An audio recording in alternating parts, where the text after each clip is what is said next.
Student hello student, welcome to back my channel.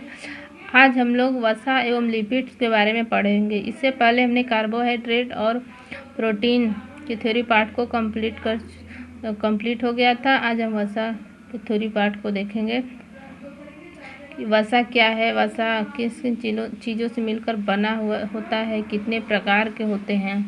तो आइए हम लोग स्टार्ट करते हैं कि वसा क्या है। वसा एक कार्बनिक यौगिक है और यह ग्लिसरीन और वसी अम्ल के मिश्रण से बना होता है। वसा में कार्बन, हाइड्रोजन, ऑक्सीजन उपस्थित होते हैं, किंतु इसमें ऑक्सीजन की जो मात्रा होती है वह कार्बन और हाइड्रोजन की अपेक्षा कम होती है।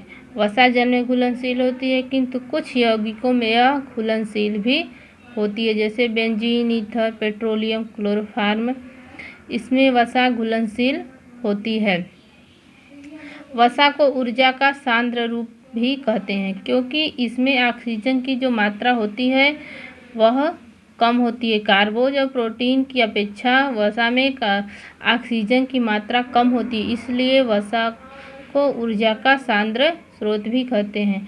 यह क्वेश्चन आया हुआ है एग्जाम में कि वसा ऊर्जा का सांद्र स्रोत किसे कहते हैं। तो ऊर्जा का सांद्र स्रोत वसा को कहते हैं। वसा को 20 डिग्री सी टेम्परेचर पर रखने पर यह जम जाती है, किंतु तेल को 20 डिग्री सी टेम्परेचर पर रखने पर यह द्रव के रूप में ही होती है। वसा हमारे भोजन का महत्वपूर्ण भाग भी होता है। प्रत्येक व्यक्ति अपने भोजन से 15 से 20% ऊर्जा वसा से प्राप्त करता है। शेष ऊर्जा वह कार्बोज और प्रोटीन से प्राप्त करता है। वसा और यह पेड़ पौधों के दूध, मक्खन, कॉड लिवर ऑयल, यकृत आदि में ज़्यादा पाया जाता है। 1 ग्राम वसा से 9 कैलोरी ऊर्जा प्राप्त होती है, जबकि 1 ग्राम कार्बोज और प्रोटीन से 4 कैलोरी ऊर्जा प्राप्त होती है। वसा के प्रकार। वसा 3 प्रकार की होती है। हम यहाँ पर जो भी मैटर पढ़ा रहे हैं वसा के बारे में, सिर्फ इसमें से ही क्वेश्चन एग्जाम में फंस जाएगा। वसा से जो भी क्वेश्चन आएगा यह हमारे नोट्स से ही फंस जाएगा, क्योंकि टीजीटी 2021 में जो क्वेश्चन आया था वह नोट्स से ही पूरा आ गया था। तो वसा 3 प्रकार की होती है: संतृप्त वसा, असंतृप्त वसा और ट्रांस फैट वसा।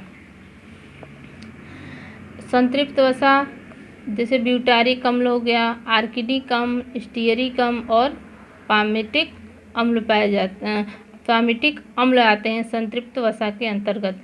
ब्यूटारिक अम्ल जो होता है मक्खन में पाया जाता है। मक्खन में जो गंध आती है वह हमें ब्यूटारिक अम्ल के कारण ही आती है। आर्किडिक अम्ल मक्खन एवं नारियल के तेल दोनों में पाए जाते हैं।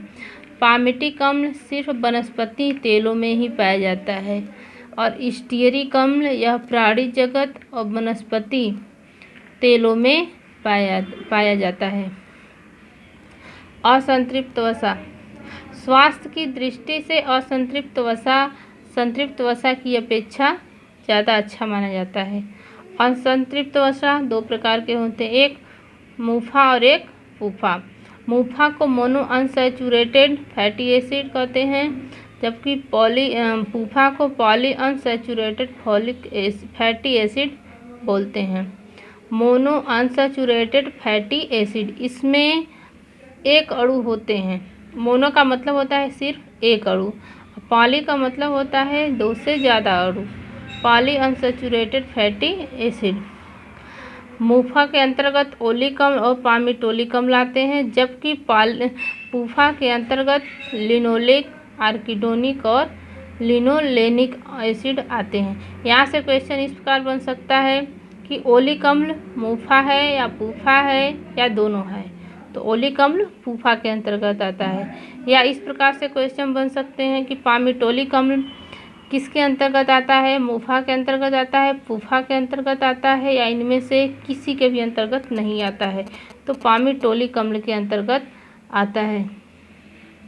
उसी तरह लिनोलिक से भी बन जाता है कि लिनोलिक एसिड पूफा के अंतर्गत है या मुफा के अंतर्गत है। तो लिनोलिक एसिड जो है वह उफा के अंतर्गत आता है।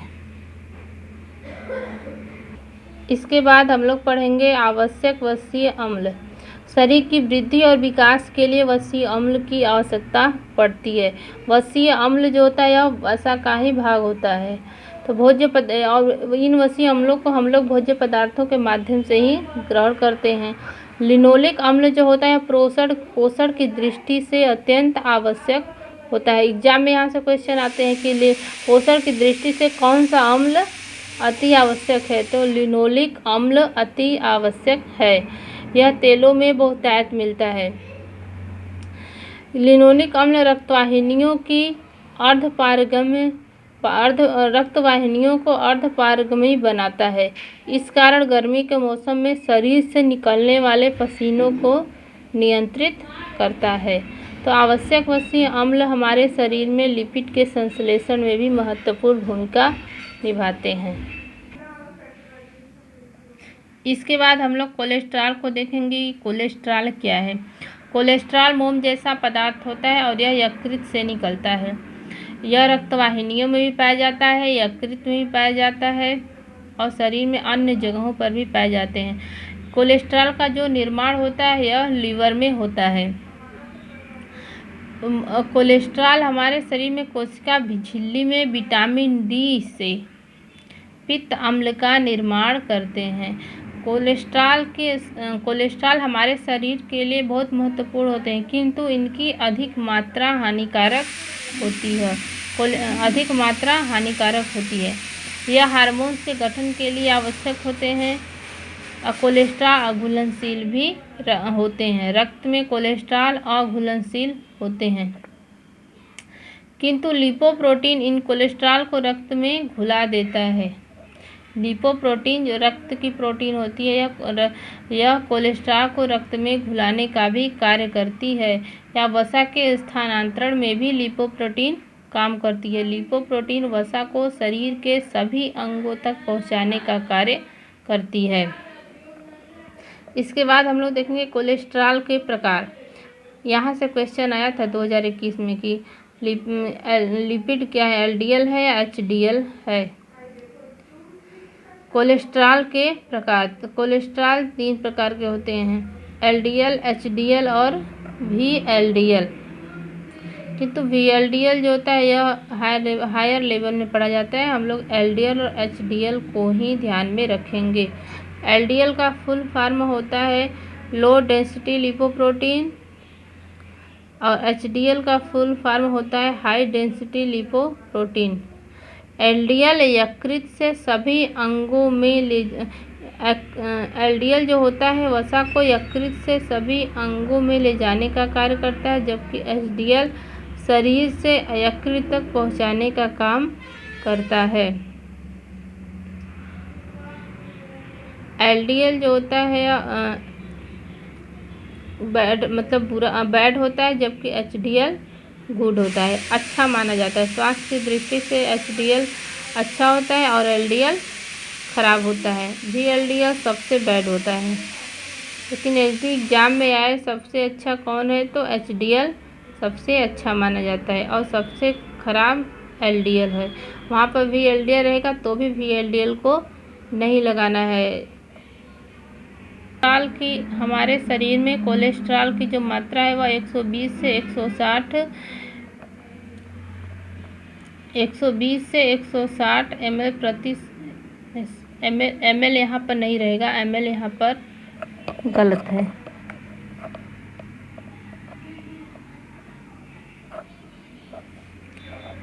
इसके बाद हम लोग देखते हैं ट्रांस फैट वसा को। ट्रांस फैट वसा क्या है? 2 वसाओं को पकाकर या हाइड्रोजनीकरण के द्वारा तेल के ऊपर एक सख्त लेयर हो जाता है, उसे ही ट्रांस फैट वसा कहते हैं।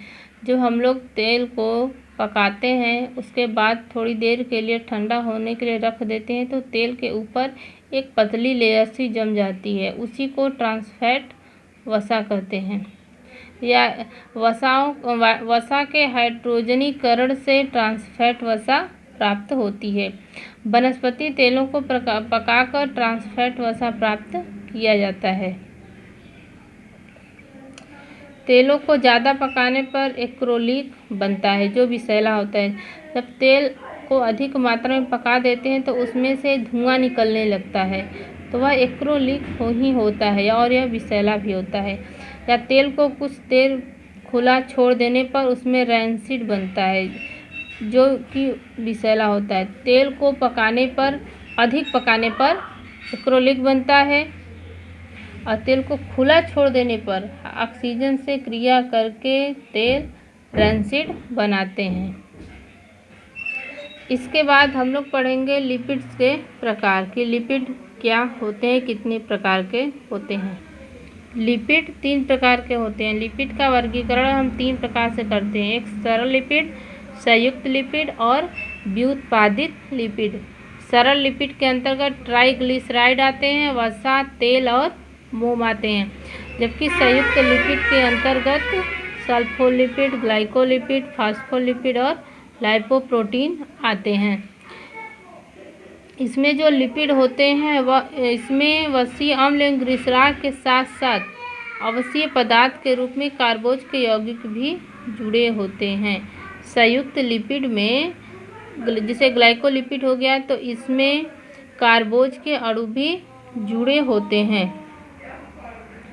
अब सल्फोलिपिड में भी कार्बोज और सल्फ्यूरिक अम्ल आपस में जुड़ कर के संयुक्त लिपिड बनाते हैं। उसी प्रकार फास्फोलिपिड में भी फास्फोरस और लिपिड मिलकर के फास्फोलिपिड बनाते हैं। तो इसमें 2 यौगिक मिलकर के लिपिड बनाते हैं। जैसा नाम से क्लियर हो रहा है, संयुक्त लिपिड में तो लिपिड के साथ कुछ अन्य भी जुड़ा हुआ है। इसके बाद है व्युत्पादित लिपिड। व्युत्पादित लिपिड जो होता है यह जल अपघटन के बाद बनता है। जैसे वसीय अम्ल हो गया, विटामिन ए, डी, ई, के और स्टीरॉयड। वसीय अम्ल, वसा का जब पाचन होता है तो वसीय अम्ल और ग्लिसरॉल में ही टूटते हैं। तो वसा के जल अपघटन से वसीय अम्ल और ग्लिसरॉल बनता है तो वसीय अम्ल व्युत्पादित लिपिड के अंतर्गत आता है। और विटामिन ए, डी, ई, के भी व्युत्पादित के अंतर्गत आते हैं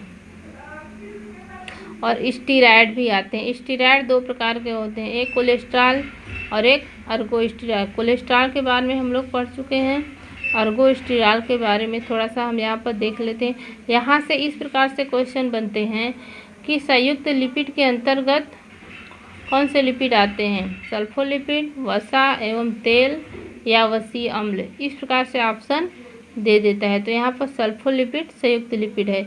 या इस तरीके से क्वेश्चन बनता है कि ट्राइग्लिसराइड कौन सा लिपिड है, सरल लिपिड है या संयुक्त लिपिड है या व्युत्पादित लिपिड है या इनमें से सभी है। तो ट्राइग्लिसराइड सरल लिपिड है। हम लोग थोड़ा अर्गोस्टीरॉल के बारे में जान लेते हैं कि अर्गोस्टीरॉल क्या है। कोलेस्ट्रॉल आप लोग पढ़ चुके हैं और अर्गोस्टीरॉल के बारे में जान लेते हैं कि यह वसा खमीर में सबसे अधिक पाया जाता है। यह वसा खमीर में सबसे अधिक पाया जाता है। यहाँ से क्वेश्चन यह बन सकता है कि खमीर में कौन सी वसा सबसे ज़्यादा पाई जाती है, तो अर्गोस्टीरॉल सबसे ज़्यादा पाई जाती है। इसके अतिरिक्त यह हमारे शरीर में त्वचा के नीचे भी रहता है जो सूर्य की पराबैंगनी किरणों की उपस्थिति में विटामिन डी में परिवर्तित हो जाता है। तो यह अर्गोस्टीरॉल विटामिन डी के निर्माण में भी सहायक होता है। इसके बाद हम लोग वसा एवं लिपिड की विशेषताओं को देख लेते हैं कि वसा एवं लिपिड की क्या विशेषताएं। तो वसा एवं लिपिड जल में अघुलनशील होते हैं जबकि कुछ पदार्थों में अघुलनशील या कार्बनिक घोलकों में घुलनशील होते हैं। वसा की प्रकृति स्वाद, सुगंध, पिघलने की बिंदु आदि कार्बन श्रृंखला की लंबाई पर निर्भर करती है। वो सामान्य ताप पर वसा जम जाते हैं जैसा हमने पहले ही बताया था, जबकि सामान्य तापक्रम पर वसीय पदार्थ जम जाते हैं उन्हें वसा जो द्रव के रूप में रहते हैं उसे तेल कहते हैं। जो वसा 20 डिग्री सेंटीग्रेड पर जम जाती है उसे वसा बोलते हैं और जो नहीं जमती है उसे तेल बोलते हैं। यदि वसा एवं तेल को गर्म किया जाता है, यदि अधिक देर तक इनको गर्म किया जाए तो अपने सरल इकाइयों में टूट जाते हैं। वसा का सरलतम रूप होता है वसा अम्ल एवं ग्लिसरॉल। तो वसा अम्ल और ग्लिसरॉल में टूट जाते हैं, इन्हें ज़्यादा यदि हम गर्म करें तो। नेक्स्ट है सोयाबीन का तेल, बिनौले के तेल एवं सरसों के तेल में लिनोलिक अम्ल अधिक होता है तथा मूंगफली एवं जैतून के तेल में ओलिक अम्ल की मात्रा अधिक होती है। प्राणिज वसाओं में भी ओलिक अम्ल की मात्रा अधिक होती है। यहाँ से क्वेश्चन आया हुआ है कि मूंगफली के तेल में कौन सा अम्ल पाया जाता है। तो मूंगफली और जैतून के तेल में ओलिक अम्ल की मात्रा अधिक होती है। सोयाबीन के तेल में कौन सा अम्ल होता है, तो लिनोलिक अम्ल होता है। सरसों के तेल में भी लिनोलिक अम्ल अधिक होता है। तो यहाँ से भी क्वेश्चन बनते हैं। वसा को जब जल के साथ मिलाकर फेंटा जाता है तो इसका पायसीकृत इमल्सिफाइड हो जाता है। और इमल्सिफाइड की क्रिया में वसा के जो अत्यंत सूक्ष्म कण होते हैं, वसा के जो कण होते हैं सूक्ष्म कणों में विभक्त हो जाते हैं और पानी में तैरने लगते हैं। समुद्री जीवों से प्राप्त वसा सबसे अधिक कठोर होती है। वनस्पति वसा में नारियल का तेल ठोस रूप में पाया जाता है। वनस्पति वसा में नारियल का तेल ठोस रूप में पाया जाता है। नारियल का तेल देखते हैं ठंडियों में जम जाती है, जमकर ठोस हो जाती है। आज वसा के इतने पार्ट को हम कंप्लीट किए। इसके आगे हम लोग वसा के कार्य को देखेंगे कि वसा के क्या कार्य हैं, वसा का पाचन कैसे होता है। Thank you for this watching.